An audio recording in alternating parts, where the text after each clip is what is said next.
Baik, selamat warahmatullahi wabarakatuh. Selamat pagi, siang, sore, malam. Perkenalkan nama saya Fatina Firmansyah.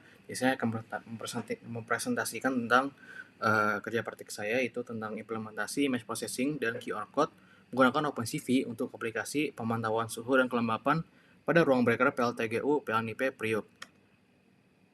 Ini untuk komponen profilnya. Next. Untuk problem utamanya yaitu pembangkit listrik mengolah daya energi masif yang memerlukan sistem kontrol dan proteksi ketat untuk menjamin penyaluran listrik ke beban. Lalu, fokus utama kami adalah untuk di ruang breaker, yaitu pusat isolasi dan pemutus daya untuk melindungi aset utama dari gangguan overload atau short circuit. Ruang breaker ini sangat sensitif dengan suhu dan kelembapan, yaitu kondisi lingkungan yang ketat dijaga yaitu di 24 derajat Celcius hingga 27 derajat Celcius dengan kelembapan di bawah 40%. Lalu ada beberapa resiko dari ruang breaker ini jika tidak dijaga dengan ketat, yaitu overheating komponen, thermal aging, kondensasi, flashover, partial discharge, ataupun korosi. Dan di PLTGO Priok ini tidak memiliki sensor dan monitoring berkala, sehingga kami memiliki solusi untuk mengatasi itu dengan mengimplementasikan Revolusi Industri 4.0, yaitu tentang aplikasi monitoring suhu dan kelembapan. Sini ada flowchart-nya, aplikasi dari upload gambar, terus ke processing image-nya, yaitu dari course search hingga akhirnya dengan output ROI LCD atau ratio of interest dari LCD-nya, sensornya gitu. Lalu untuk QR sendiri ini digunakan untuk mengidentifikasi lokasi sensor tertentu. Ya intinya QR code ini berisi untuk mendeteksi QR-nya, di mana QR itu memiliki kode unik letak atau ruang berapa si sensor ini berada.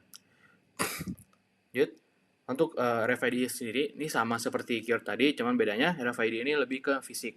Jadi sama-sama memiliki kode unik, yaitu UID RFID-nya, di mana jika terdeteksi dari RFID reader-nya, dia akan mengencoding berdasarkan tag-tag lokasi yang sudah disiapkan sebelumnya.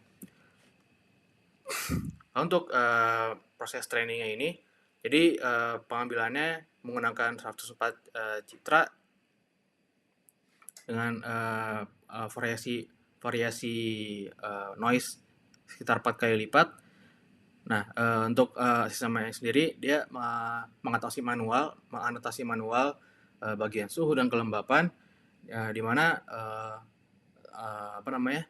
dianotasi secara manual menggunakan si OpenCV tersebut. Lalu hasil-hasil yang sudah teranotasi itu akan disimpan sebagai titik koordinat dan disimpan di file JSON.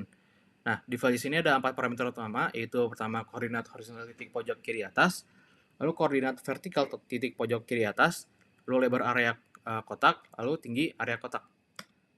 Lalu untuk sistem bagaimana algoritma ROI deteksi ini, jadi sebelum adanya optimasi ini, jadi coarse to fine metode ini itu hanya optimasi, karena sebelum adanya coarse to fine ini, sistem hanya melakukan fine search saja, jadi benar-benar template matching gambar per gambar yang sudah ada di training.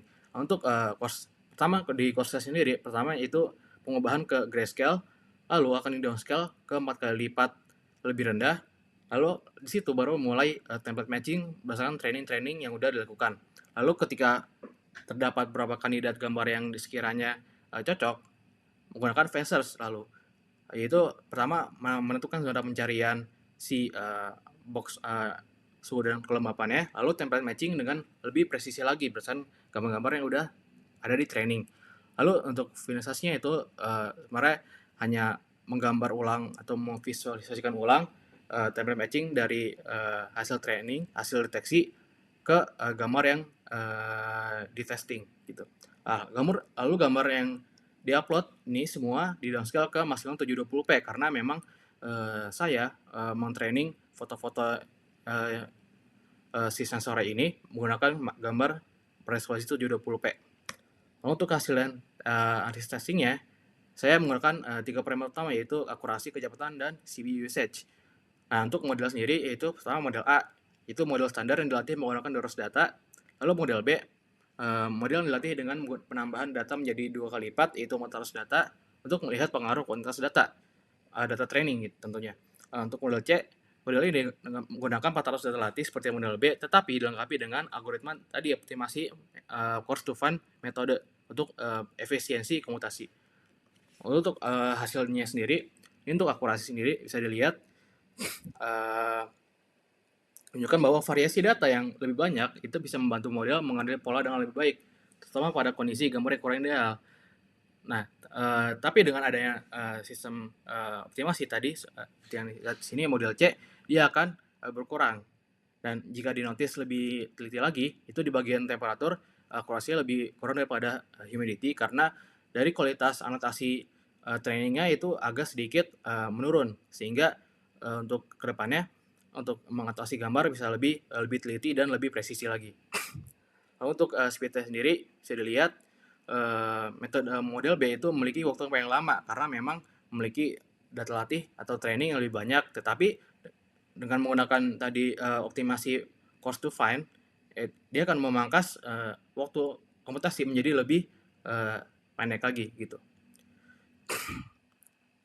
Lalu untuk CPU usage ini dilihat sendiri bisa bilang model C ini menggunakan CPU usage yang paling besar karena dia terdapat downscaling dan upscaling pada gambar tadi, seperti tadi ke grayscale, lalu di downscale, lalu di upscale lagi untuk ke phasersnya. Jadi benar-benar menguras tenaga dari si CPU sendiri. Nah, hasil testing ini akan berpengaruh jika device yang digunakan untuk testing memiliki dedicated GPU, karena GPU ini sangat-sangat berpengaruh pada hasil image processing, karena memang namanya graphical processing unit gitu. Lalu untuk kesimpulan sendiri, nah yang pertama itu berhasil merancang sistem deteksi segmentasi gambar secara otomatis. Sistem mampu menentukan bagian suhu dan kelembapan pada layar LCD tanpa harus memodifikasi sensor. Lalu penerapan algoritma tadi coarse to fine itu terbukti efektif dalam meningkatkan kecepatan sistem. Berdasarkan data pengujian, metode ini mampu memangkas waktu proses tanpa terlalu mengurangi nilai akurasi sehingga masih memungkinkan untuk digunakan. Lalu penambahan jumlah data training terbukti meningkatkan kemampuan model dalam mendeteksi berbagai gambar dengan kondisi cahaya yang berbeda juga. Lalu untuk saran sendiri, yaitu pertama pengembangan aplikasi ke platform mobile, karena memang rancangan awal aplikasi ini untuk platform mobile, tapi karena masih belum memungkinkan, jadi masih aplikasi desktop. Lalu itu memperbanyak dataset training dengan kondisi yang berbeda-beda agar meningkatkan robustness atau keandalan sistem itu. Lalu yang ketiga itu mempertahankan pencahayaan ruang breaker agar mempermudah dalam mengekstraksi gambar dari data training yang udah ada, sehingga CPU atau komputer tidak terlalu bekerja lebih banyak. Lalu untuk penggunaan dedicated GPU ini sangat-sangat disarankan karena memang menggunakan komputasi menjadi lebih efisien dan cepat. Lalu yang terakhir yaitu memperbaiki kualitas anotasi atau training dengan presisi yang lebih tinggi, dengan lebih teliti, sehingga hasil training yang didapat bisa lebih bagus gitu. Kurang lebihnya mohon maaf. Sekian. Assalamualaikum warahmatullahi wabarakatuh.